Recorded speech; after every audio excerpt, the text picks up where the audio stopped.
Assalamualaikum warahmatullahi wabarakatuh. Perkenalkan, nama saya Ayudi Putri dari kelas PGMI 02 angkatan 2019 dengan NIM 1920201072 dari program studi pendidikan guru madrasah ibtidaiyah Fakultas Ilmu Tarbiyah dan Keguruan Universitas Islam Negeri Raden Patah Palembang. Baiklah, video ini dibuat guna memenuhi ujian akhir semester mata pelajaran seminar proposal yang dosen pembimbingnya ialah Bapak Muhammad Apandi MBD. Baik, di sini saya akan menjelaskan seminar proposal yang berjudul Analisis Kesiapan Siswa dalam Masa Transisi Pembelajaran Tatap Muka di kelas 3 di MI Adabiyah 2 Palembang. Langsung saja saya akan menjelaskan pendahuluan terlebih dahulu. Baiklah, latar belakang seminar proposal ini ialah pandemi COVID-19 berdampak pada hampir seluruh aspek. Aspek pendidikan menjadi salah satu aspek yang terdampak COVID-19. Akibatnya, proses pembelajaran dilakukan secara daring atau dalam jaringan demi mencegah penularan virus COVID tersebut. Pelaksanaan kegiatan secara daring ini merupakan salah satu solusi adaptif di tengah masa pandemi. Selanjutnya, dalam praktiknya, kegiatan belajar mengajar secara daring di Indonesia dapat dikatakan belum siap. Hal tersebut didasari oleh kualitas elemen pendukung dalam pelaksanaan pembelajaran daring di sekolah di Indonesia masih dapat dikatakan cukup rendah. Tentunya dibutuhkan beberapa persiapan yang harus dilakukan oleh masyarakat sebelum melaksanakan pembelajaran tatap muka. Selanjutnya, identifikasi masalah. 1. Kondisi proses pembelajaran pada masa transisi saat ini. Yang kedua, hal yang perlu diperhatikan dalam proses pembelajaran pada masa transisi saat ini. Yang ketiga, persiapan untuk melaksanakan proses pembelajaran saat ini. Dan yang keempat, hambatan-hambatan apa saja yang dihadapi dalam proses pembelajaran pada masa transisi saat ini. Yang ketiga, batasan masalah. Untuk menghindari kesalahpahaman, maka penulis perlu memberikan batasan masalah sesuai dengan pokok-pokok permasalahan.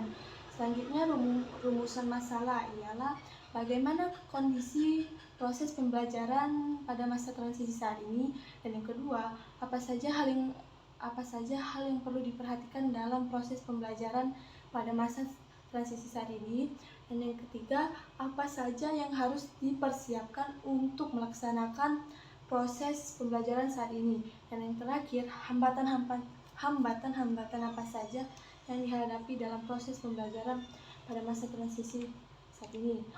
Tujuan penelitian ialah untuk mengetahui dari rumusan masalah tersebut. Terus langsung saja ke bab 2, yaitu landasan teori. Yang ke-1, kondisi pembelajaran tatap muka pada masa transisi.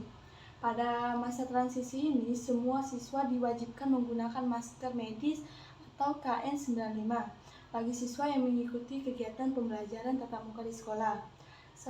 Pada saat di sekolah, semua siswa wajib membawa peralatan sekolah sendiri dan tidak menyimpannya di kelas. Terus, siswa sangat antusias dan senang sekali dengan adanya pembelajaran tatap muka terbatas ini. Walaupun tidak semuanya bisa mengikuti pembelajaran dan tidak semuanya bisa bertemu kembali dengan teman-temannya, banyak siswa yang terobati rasa rindunya dengan adanya pembelajaran tatap muka ini. Selama pembelajaran tatap muka dan juga media yang akan digunakan pada saat pembelajaran dengan waktu yang singkat, guru membuat media pembelajaran sekreatif mungkin agar pembelajaran tersebut dapat lebih menarik dan tidak membosankan, terutama untuk sekolah dasar. Pada saat pembelajaran berlangsung, guru mengajak siswa untuk lebih aktif bertanya dan berdiskusi. Dan yang kedua, persiapan pembelajaran tatap muka. Persiapan pembelajaran tatap muka ialah melalui SKB nomor 03 tahun 2020 tentang panduan penyelenggaraan pembelajaran pada tahun ajaran 2020-2021 di masa pandemi COVID-19, 4 menteri telah menyepakati untuk memperbolehkan kegiatan pembelajaran dilakukan secara tatap muka. Pada pelaksanaannya nanti, kegiatan pembelajaran tatap muka akan dimulai secara bertahap. Dan yang ketiga, hambatan-hambatan dalam proses pembelajaran pada masa transisi. Pada masa transisi ini ialah kebijakan satuan pembelajaran mempersiapkan sebagai alternatif PTM, yang pada kesimpulannya hendak terpilih satu wujud PTM yang cocok dengan keadaan area sekolah, senantiasa mempraktikkan protokol kesehatan. Tujuan pendidikan bisa tercapai dengan efisien bila direncanakan dengan baik. Perencanaan yang dibuat dituangkan ke dalam Perencanaan Penerapan Pendidikan atau RPP. Terus di sini ada bab 3, yaitu metode penelitian. Di sini saya menggunakan jenis penelitian kualitatif. Analisis data dalam riset kualitatif dimulai dari tahap pengumpulan data, reduksi, dan kategorisasi data. Terus waktu dan tempat penelitian. Penelitian ini akan dilakukan di tempat dan waktu sebagai berikut. 1. Waktu. Waktu penelitian dilaksanakan pada waktu yang akan ditentukan. Dan yang kedua, tempat penelitian itu ialah berada di MI Adabia 2 Palembang, yang alamatnya di Jalan Kunai 2 nomor 13, Kelurahan Duku, Kecamatan Ilir Timur 3. Terus definisi konseptual dalam penelitian ini adalah kondisi proses pembelajaran pada masa transisi saat ini. 2. Hal yang perlu diperhatikan dalam proses pembelajaran pada masa transisi ini.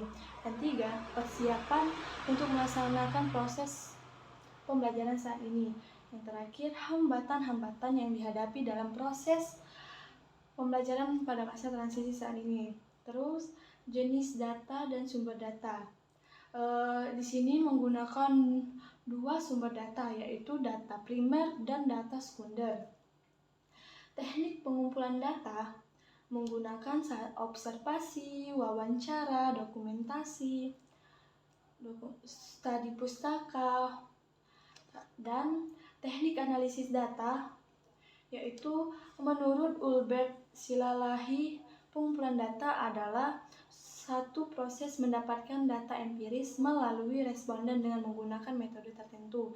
Dari pengertian di atas dapat disimpulkan bahwa proses pengumpulan data adalah untuk mengumpulkan berbagai hal yang akan digunakan sebagai bahan penelitian. Dan pengecekan keabsahan data. 1. Pemeriksaan atau pengecekan keahlian. Data pemeriksaan dan pengecekan keahlian ini dibutuhkan dengan beberapa cara, yaitu 1. Uji kredibilitas atau uji kepercayaan terhadap hasil penelitian yang disajikan oleh peneliti, agar penelitian yang dilakukan tidak meragukan sebagai sebuah karya ilmiah yang dilakukan. 2. Uji transferabilitas, merupakan validitas eksternal dalam penelitian kualitatif. Dan yang ketiga, uji dependability, reliabilitas atau penelitian yang dapat dipercaya. Dengan kata lain, beberapa percobaan yang dilakukan untuk menghasilkan hasil yang sama. Penelitian yang dependability atau reliabilitas adalah penelitian apabila peneliti yang dilakukan oleh orang lain dengan proses penelitian yang sama akan memperoleh hasil yang sama pula. Terus uji confirmability, objektivitas pengujian kualitatif disebut juga dengan uji confirmability penelitian. Penelitian ini dikatakan objek apabila hasil penelitian telah disepakati oleh lebih banyak orang lain. Penelitian kualitatif uji confirmability berarti menguji hasil penelitian yang dikaitkan dengan proses yang telah dilakukan. Apabila hasil penelitian tersebut telah memenuhi standar confirmability. Terus, rencana waktu pelaksanaan penelitian itu mungkin direncanakan pada bulan Juni sampai dengan Juli 2022. Demikian hasil seminar proposal yang saya buat. Saya mohon maaf apabila terjadi kesalahan kata-kata dalam menyampaikan hasil seminar proposal saya tersebut. Demikian, terima kasih. Wassalamualaikum warahmatullahi wabarakatuh.